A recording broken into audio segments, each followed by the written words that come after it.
Hello friends, today in this session we will discuss road user characteristics which are important in traffic engineering. Road traffic involves four basic elements: the road user, you can say driver, pedestrians or bicyclist, the vehicle, the road or highway, and the environment. And safety and efficiency of traffic operation depends upon the interaction between these elements. Roads and highways standards are controlled by the physical dimension, maneuverability, accelerating and braking characteristics of vehicles. Pavement design is dependent on axle load and axle spacing. The road width is controlled or decided based on traffic volume. The driver brings varying degree of fatigue, attention, health, etc. on the driving scene, and the vehicle he drives has its own set of characteristics and defects. The environment in which the road is located also plays important role in safety of movement. For example, selection of speed depends on environment and terrain. Natural environment like snow, rainfall, fog also play important role in safety of road operations. And therefore, study of human and vehicle characteristics is very much required in planning and design of highway facilities. Several characteristics of road users are quantifiable and can be considered in traffic engineering decisions. Human behavior is affected by physical factors as well as psychological factors. And human factors involved the vision, hearing, judgment power, reaction time, and strength. And psychological behavior or psychological factors include learning, motivation, emotions, peeve time, individual differences, and intelligence. Now, in this session, we will discuss these physical and psychological factors of road users which affect the safety and operation of traffic on a road. First, discuss physical factors of road users, and these factors include vision, hearing, strength, judgment power, and reaction time. Visual factors in the driving task which are important are given here. Accommodation, which is defined as the change in the shape of the lens to bring image to focus. And this is important characteristic when driver changes his focus from dashboard display to roadway or otherwise. Static visual acuity is the ability to see small details clearly, and that is important to read distant traffic signs. Adaptation, change in sensitivity to different levels of light, and it is required while entering a tunnel or coming out of a tunnel. Angular movement is the seeing objects moving across the field of view, and that is important while judging the speed of cars crossing our path. Movement in depth, detecting changes in visual image size, and this is required to judge the speed of an approaching vehicle. Similarly, color, to discriminate between different colors, and that is required to identify the color of traffic signals. Contrast sensitivity, seeing objects that are similar in brightness to their background. For example, a dark clothed pedestrian at night. Similarly, depth perception is the judgment of the distance of the objects, and that is important during passing on two-lane roads with oncoming traffic or crossing the street at intersection. Dynamic visual acuity is the ability of the driver to see objects that are in motion relative to the eye, and this is important while reading traffic signs during traveling. Eye movement is the changing the direction of the gaze, and that is required when you are scanning the road environment for hazards. Glare sensitivity is the ability to resist and recover from the effect of glare, and that is required in visual performance due to headlight glare. Peripheral vision is important to detect the objects at the side of the visual field. For example, seeing a bicycle approaching from left or from right side. Out of all physical factors, vision is very important, and good vision is a prerequisite for safe driving. Various aspects of human vision which affect the road users are visual acuity, that we generally call eyesight, peripheral vision, eye movement and visual concentration, color vision, clear vision and recovery, and perception of space. I'll discuss each of these in brief. Visual acuity is judged or evaluated by this chart, which is called Stellan chart. And here, this 20 by 200, 20 by 100, these are the distances in feet. Now this vision, if a driver is able to read this line without use of lenses or glasses, then his vision is called 6 by 6. A vision of 20 by 50 means that the object which a normal person can see from 50 feet, a person with visual acuity will see only from 20 feet. The visual acuity is an indication of the ability of the eye to see fine details. It relates to the field of clearest vision under average illumination. The person with poor visual acuity will have more reaction time. And visual acuity varies among individuals with the level of illumination, length of viewing, and eccentricity of viewing. This is the field of vision. The most clear vision is within a narrow range of 3 to 5 degree. But up to a 10 to 12 degree, the vision is fairly clear. But beyond 12 degree, it becomes a blurred vision. Now, the value of theta in vertical plane is half to two-thirds of the horizontal plane of the vision. Visual acuity diminishes with age. And its importance is that when placing the traffic signs and symbols, it must be kept in mind that beyond 12-degree cone, the vision of a driver becomes blurred. And therefore, all traffic signs must be placed within a cone of 12 degree. The second is peripheral vision. It is the field of view within which an individual can see objects, clear details, or color. Peripheral vision is inversely proportional to the speed of the vehicle. It is about 80 degree at 30 km per hour and 22 degree at 100 km per hour.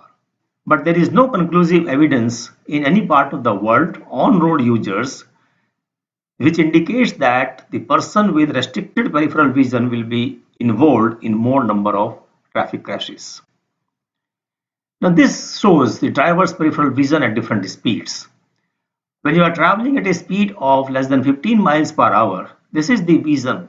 You can see on both sides of the road. You can see both curbs, pedestrians standing here. But when the speed increases 20-25 miles per hour, then your vision is reduced to this area only. So you are not able to see the curb here. At a speed of 30-35 miles per hour, it further reduces, and at a speed of more than 40 miles per hour, the vision is so restricted that you can see only the traffic coming from opposite side, and you are not able to see the pedestrian movement on the road. The field of vision decides some of the traffic engineering practices and functions, like traffic signs are placed within 10-degree range with the expected line of sight of the driver.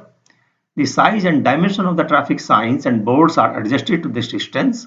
And in case of green or red color blindness, blue and yellow pigments are added to green and red lights respectively in traffic signals to overcome this difficulty. The third is eye movement and visual concentration. While shifting eye with traffic movement to obtain clear vision of the object, the eye makes 6 different types of movements. The first, fixing of eye at the object, and that takes about 0.1 to 0.3 seconds.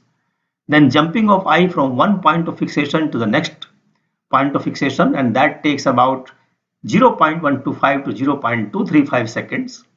Then eye follows moving elements of the stream, and then both the eye shift, converge or diverge together, and that takes around 0.3 to 0.5 seconds. Eye compensates for the movement of head, and eye often moves involuntarily in response to noise or other extraordinary situations. So these are 6 types of movement. And for clear vision, these eye movements must occur constantly.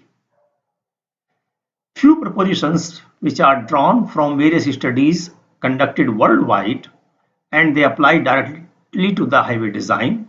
And number one is, as speed increases, visual concentration increases. Planes perpendicular to the road are prominent, parallel ones are not. As speed increases, the point of visual concentration recedes. In other words, eyes feel more distance ahead of the wheels and try to allow the driver sufficient time for emergencies. At 40 km per hour, driver is focusing about 200 meter ahead.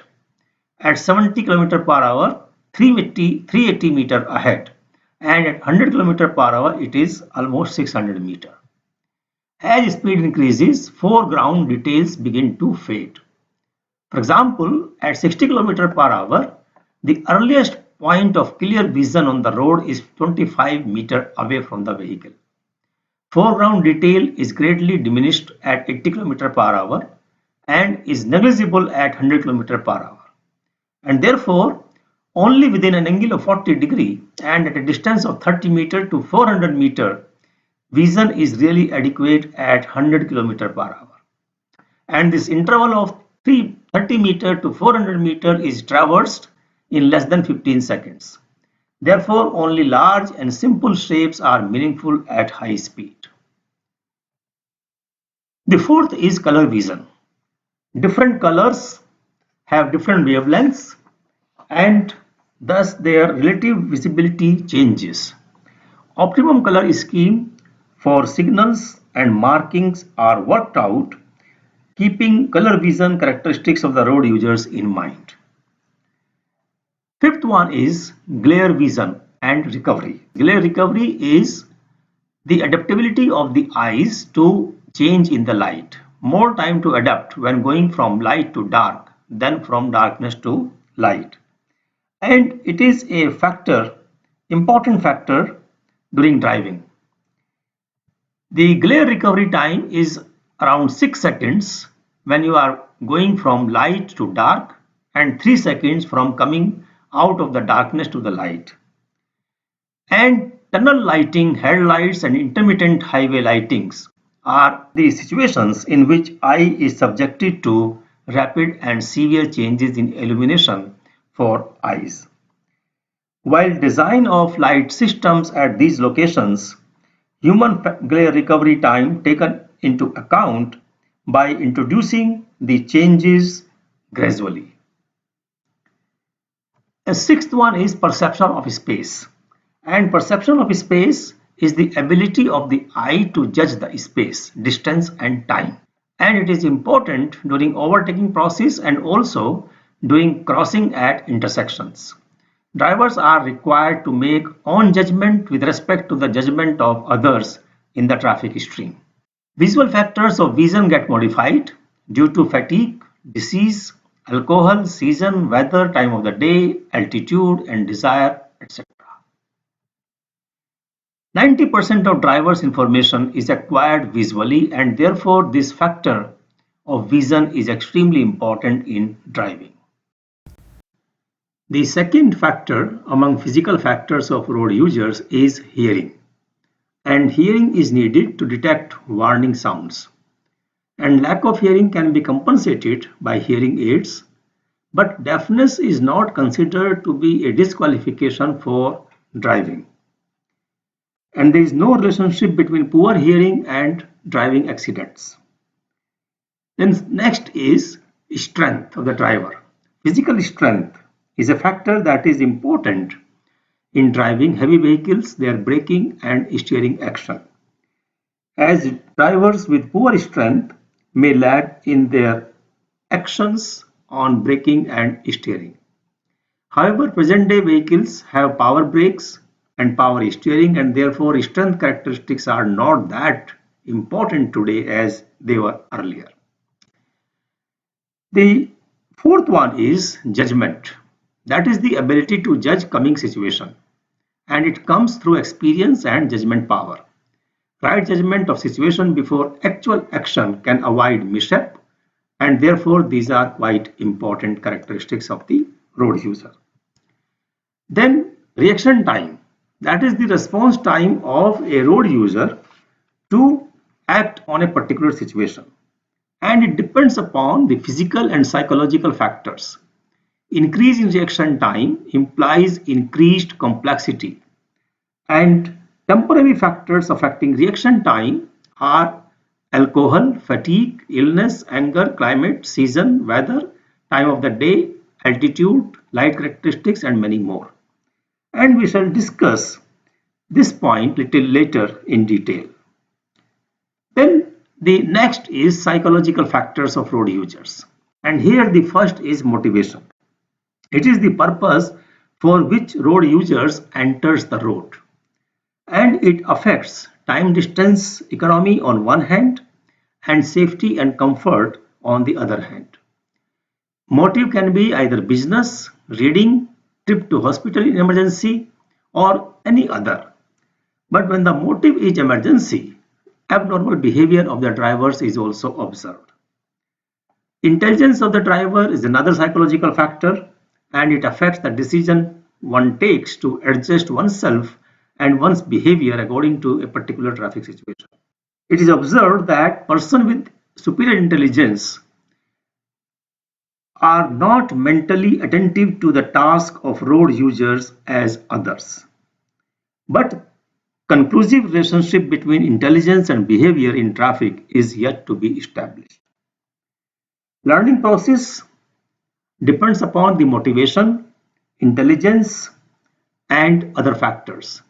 It develops skills, habit, and ability to road users to respond properly to total environment of traffic operation. The past experience is important because road user responds in learned pattern of behavior. Learned responses powerful factors which can be either beneficial or harmful in traffic operation. Through education and publicity, good learning behavior can be achieved and traffic crashes can be reduced. Emotions motivate road users to inefficient and random adjustment.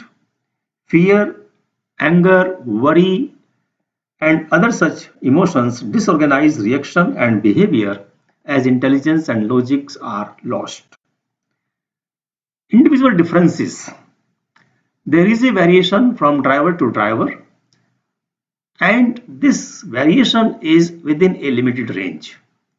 And therefore, central tendencies is used in traffic performance or to measure traffic performance, but failure to recognize the wide range and variability of performance of road users can create a very conflictive and wrong conclusions. One of the most important psychological factors of road users is peeve time or perception reaction time. And this is the time required for response to a traffic situation, and it depends upon the psychological processes of perception, intellection, emotion, and volition. That is the full form of PIVE. This total time of perception, intellection, emotion, and volition is called peeve time. Now here four factors are involved: perception, intellection, emotion, and volition. Perception is the time required for transmission of sensation or stimulus received by eyes, ears, and body to the brain. And this is the time required to perceive, directly proportional to complexity of the situation.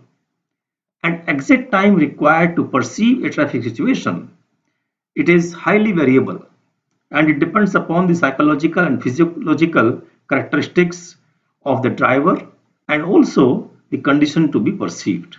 And this time is called perception time.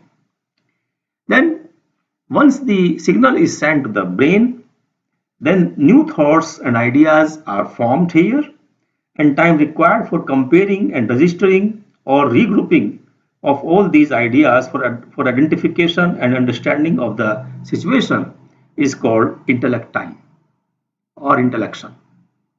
Then emotions traits closely linked with perception and intellection, and these emotions may influence the final message sent to the muscles to be carried out.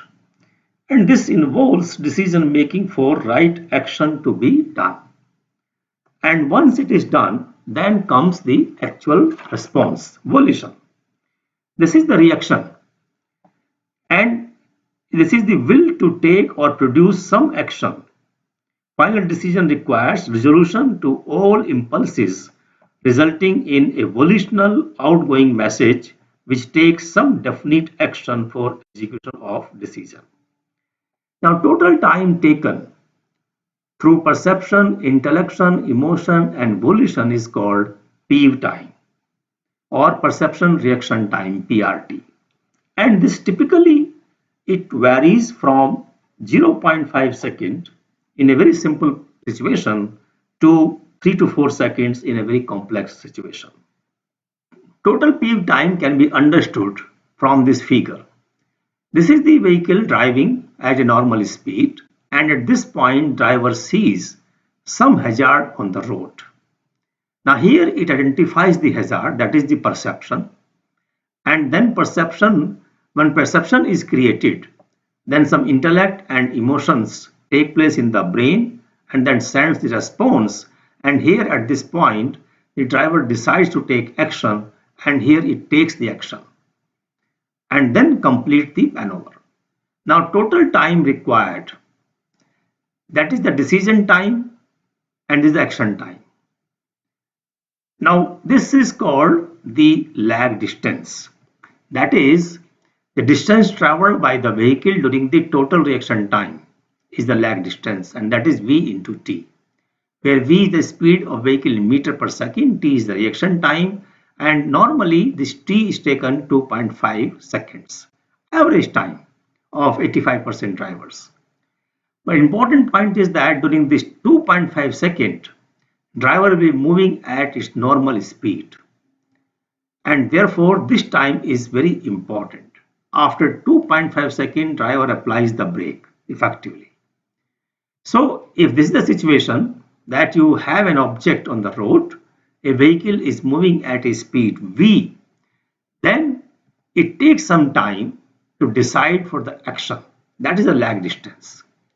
This is a lag distance which is traveled by the driver in 2.5 seconds at the normal speed, and then this is the braking distance, so that the vehicle comes to a stop before colliding with the object. So friends, these are driver's characteristics or road user characteristics which are important in traffic engineering and traffic safety. I hope it is clear. You can write down your comments in the comment box. Thank you very much for watching.